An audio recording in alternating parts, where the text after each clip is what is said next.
This one's for you if you've experienced conflict in your life in the form of judgment. If you've experienced being ridiculed, if you've experienced being criticized in your world, maybe by a primary caregiver, father, mother, maybe by someone of significance, a grandparent, perhaps a teacher, and perhaps you began to go deeper into, well, this is all I know, so this is what I need more of to help me feel safe.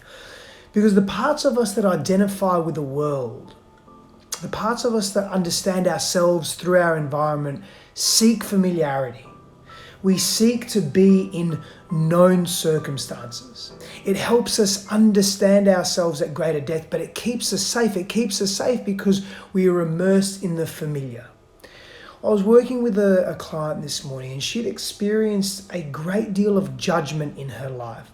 Judgment from others. She experienced judgment in terms of her voice being suppressed, feeling like she's a burden in the world, using that terminology, feeling like I'm a burden. And there was judgment around her expression and her voice. And so in that, she took that, well, I'm a burden and I can't express in the world.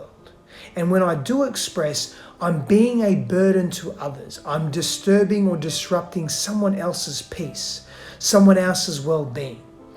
I shouldn't be bringing my problems or my issues to my mother because my mother is overwhelmed. This was the story that was being told to her by her grandparents, who had older value sets that they brought into the family dynamic. And so as a little girl, she felt voiceless. She felt she didn't have an opportunity to speak and connect, and that her feelings and her thoughts and her ideas didn't really matter. And so she developed a habit around prioritizing other people and not prioritizing herself. About losing, she developed this habit, this pattern, these patterns around losing herself in relationship. What also happened was that her voice, her inner voice, really began to become what she was familiar with, which was judgment, which was that critique, that harsh inner critic. And so she started to lose herself in that process. And then based on us attracting, because a primary directive of us being in this physical body is to keep safe, is to feel safe. And again, part of what really makes us feel safe are familiar patterns, are familiar environments, the known, not the unknown. The uncertain and the unknown can feel really dangerous. Change, transformation, especially if it's rapid, can feel really dangerous. So we want to just remain in the same psycho-emotional, physical, social patterns that are familiar to us, even though they're maybe in the now and sustainably unhealthy. So she began to judge herself, but she also started to attract in intimate partnership judgment, critique, people that weren't available for her, that didn't really want to hear her. Or she would hide away from the world, make herself invisible, not make herself visible, and be voiceless. So she wasn't fully expressing. When she was present in the relationship, whether it be friendships or intimate romantic partnerships, when she was present to that, she was there and she was joyful and she was present and she was open. But the moment she wasn't in that physical presence with her friends or with loved ones, she would shut herself down because she didn't want to trouble other people. Now, I'm using a female as an example because that happened to be the client that I was working with this morning. However, this applies to so many of us. It doesn't matter what gender you are, what race you are. Our social conditioning is our social conditioning. And what happens is so often we lose ourselves in what really matters to us. We lose ourselves in what's important. And we drown our voice out to prioritize others. Part of her pattern was also being a people pleaser. And so making sure that other people were happy at her expense. She would struggle to be vulnerable, to be raw, to be honest, to be real, to share her feelings. That would also push people away, because when people are in the presence of someone that isn't vulnerable, that isn't real, that doesn't share themselves, that isn't truthful, that remains really quiet, sometimes doubt and fear creeps in around, who is this person? Why are they here? What are they not telling me? And so we develop anxiety around people that aren't open and honest and transparent. So again, that's another way of pushing people away, and in her mind, not burdening people. And so there was this fear of expression. So what I did was, amongst many things, we first began to build more awareness around that, around the minutiae, around the places in her world where she's not really being truthful and honest. In a way that, the nuances of that expression, not so much the stuff that's overt, but more the actions and the behaviors that are really subtle, that are really difficult to pick up. Because that insight can sometimes be really empowering, especially when someone is open and ready for change and transformation. Remember that. That's a really important thing to understand, is that when we're open, we're more willing to go into those uncomfortable places. And sometimes we feel all this difference within us, but we built that awareness, and what happens is, and I experienced this as a young child, I felt repressed a lot. And so when we feel repressed, and when we take on someone else's stuff energetically or emotionally, psychologically or socially, relationally, when we think that what other people are telling us is absolute truth, and we begin to negate our own voice, we lose trust in who we are. We don't trust ourselves, we don't respect ourselves, we don't value ourselves. So we bring that energy to a relationship. So sometimes we can come from pity, we can come from that victimhood mentality, we come from that victim state.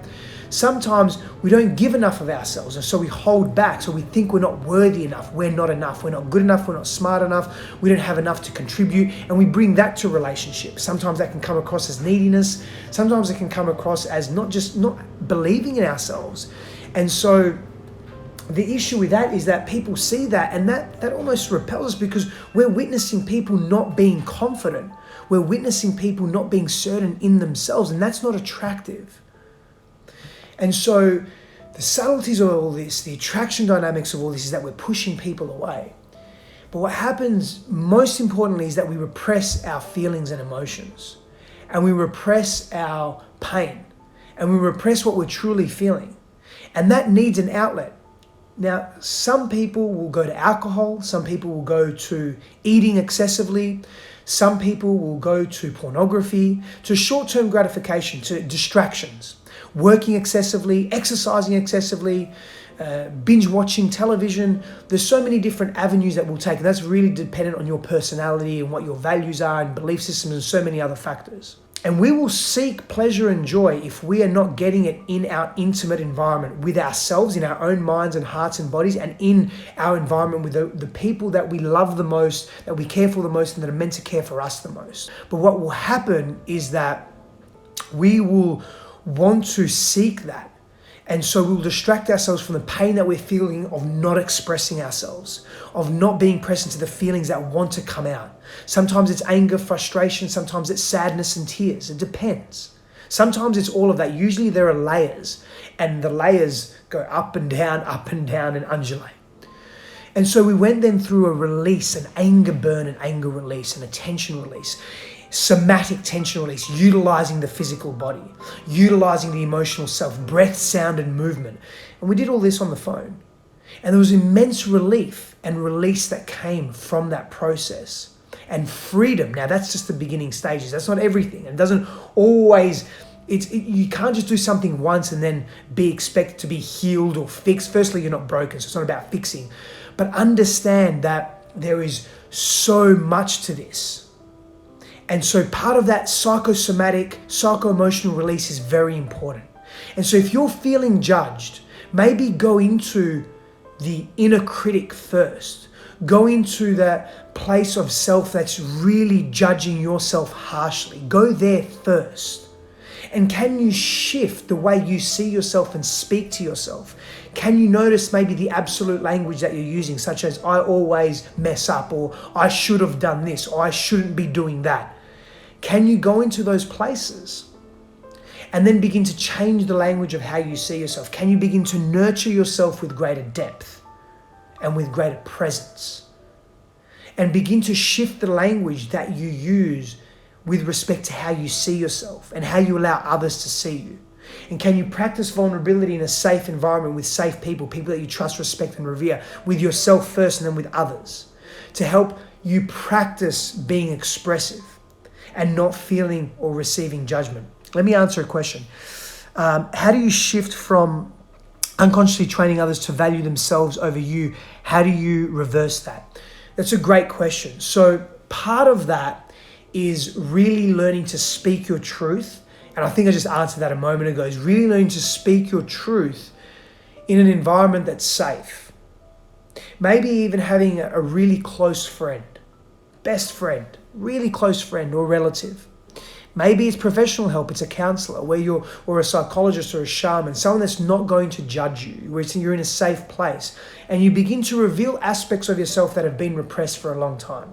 Maybe things that annoy you, things that you're upset about or angry about or distressed about. And you begin to express that in a way that can be received purely with observation, without judgment. Just remember, because your family is your family, and it doesn't mean they'll be able to hold your truth. We have this fallacy, this idea that our family is our family. So, and I love that, by the way, don't reverse it, rebirth it. That's powerful. Reframe it, recontextualize it. But we think because our family is our family that they have this duty to be with us and hold us in the healthiest of ways. Unfortunately, that's not always the case. And so you have to be very selective with who you choose. And that's part of your intuition coming through, your discernment coming through your action. Begin in a safe place. But repressing your expression and your emotions is not healthy. Now, are we repeating stories of the past? No, because that's not healthy either. What we're doing, part of the process that I take people through, is what we're doing is we are releasing repressed emotion that was associated with experiences of the past that are still dormant and still stagnant and stuck in our bodies at a somatic level and even at a psychological, emotional, neurological level. And so we want to release those emotions so that we can be free to make more conscious choices in the present moment based on who we truly want to be, which is that conscious self, which is only a few percent of who we are. 95+% of who we are and how we express in the world, what we believe, what we feel, what we think, how we behave is unconscious, 95%. And that stuff is stuck unless we free it. So we have to make the unconscious conscious, and it's a process. I hope that helps you go into your own judgment of self and help you understand that you're doing no one or yourself any favors by repressing your voice. You are pushing people away and you're pushing yourself away. You're pulling yourself away from people. And we are relational beings. We need love, we need care, we need affection, we need human connection. We have the ability to do this. We have the ability to step into this. And it really becomes a choice. First, we must become aware. And it's okay to take ownership. It's safe to take ownership of, hey, I would like to make some changes in my life. Think about and feel into those next steps for you.